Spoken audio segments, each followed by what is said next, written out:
Banger fans, welcome back to Overkill Reviews. It's your host, Sam Astrout, back with another one. What have I been up to since we last met? Well, I've been going crazy with the planning and promotion for my upcoming show, The Demon Core Rituals, on August 15th in Toronto. I'll be singing 37 songs for over 90 plus minutes and performing alongside a variety of dancers and musicians. Super duper stoked. Before we continue, make sure to hit that like and subscribe button below and join our Patreon channel. Alrighty, well, this is my second time reviewing this band and I'm even more excited than last time. I bring you the theatrical over-the-top metal quintet from Germany. This is the one and only POWERWOLF. 1589, face a court of force divine, filed under torment and fire. Terminate his fate on October 28. Sentence a werewolf a beast. Deep in the night, when they hunted in hatred, circled the wolf in the wild, and they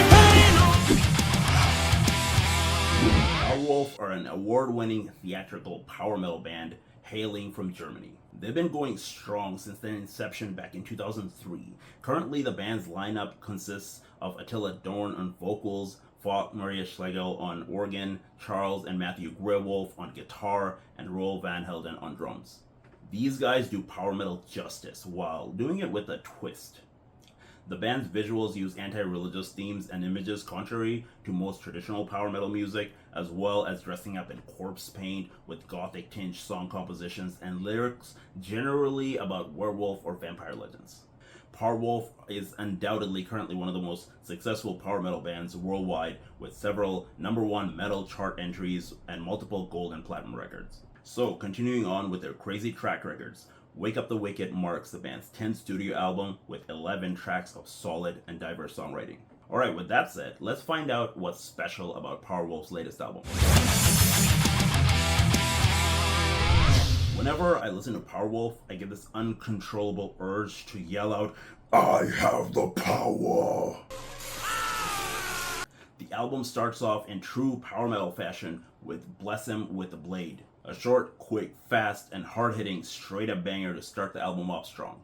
Start to finish, these guys write some of the most perfectly crafted power metal songs, as I almost always end up humming the choruses of their songs after hearing them only once. In my opinion, they do power metal justice. The genre is generally meant to be full of fantasy-based elements, and they bring this forth through not only their music, but also their lyrical themes and visual themes. Songs like Thunder Priest have all the energy in it for you to headbang at home or mosh it at their shows, and the band puts on stellar arena shows.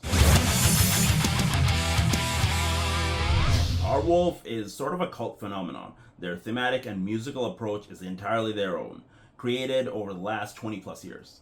If you're a metal fan who enjoys the mystery and theatrics of Ghost and King Diamond and the high musical energy of Iron Maiden and Sabaton, then you'll love this band.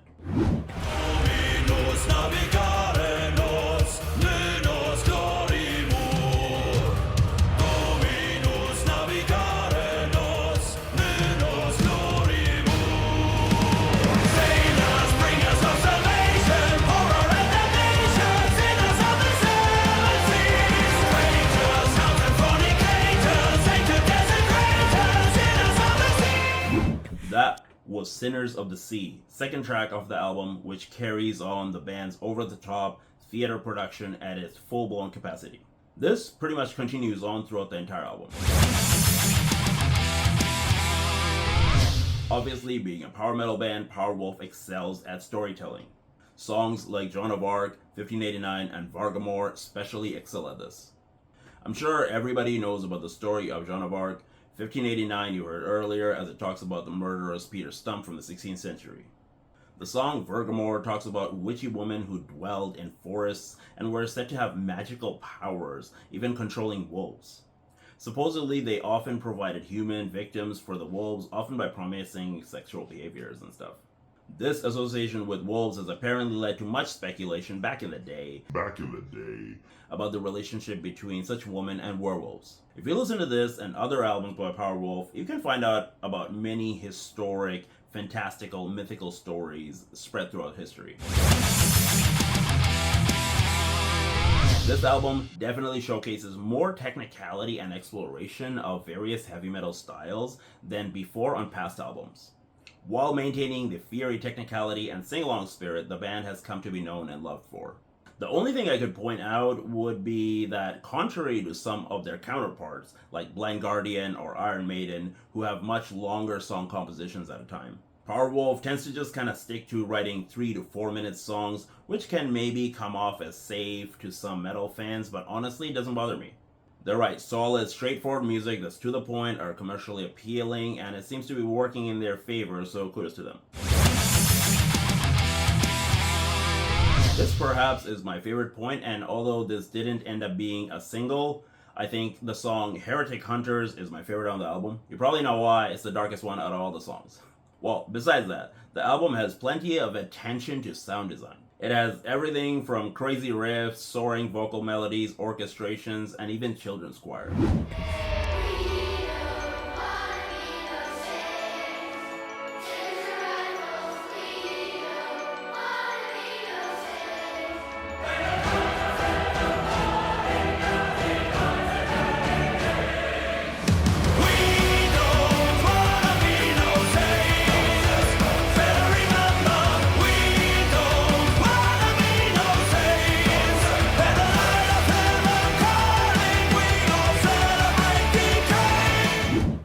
Was We Don't Wanna Be No Saints, a quite memorable song with perhaps raunchy imagery that can stir up some debates, but hey, that's what makes it even more memorable. Strong visuals and a strong message evoke strong emotions, and POWERWOLF knows how to do this very well, which is why they have been so successful.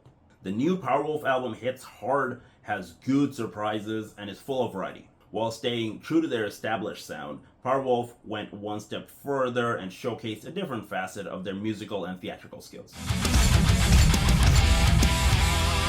Therefore, I'm giving this album 4 werewolf skulls out of 5 here on Overkill Reviews. Alrighty, Banger fans, it's time for my favorite section, the shoutouts. First up, this goes a little while back, but damn do I love this album.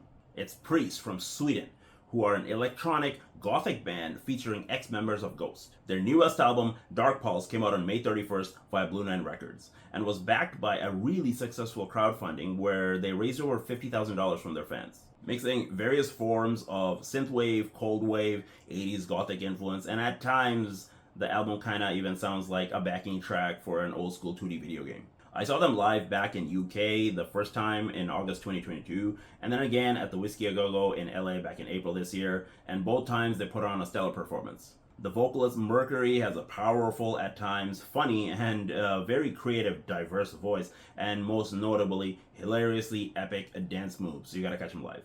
Dark Pulse is an energetic, uplifting, and overall fun album with some laugh out loud moments. I recommend you to check out tracks like Dungeon Dance and Enter Your Body.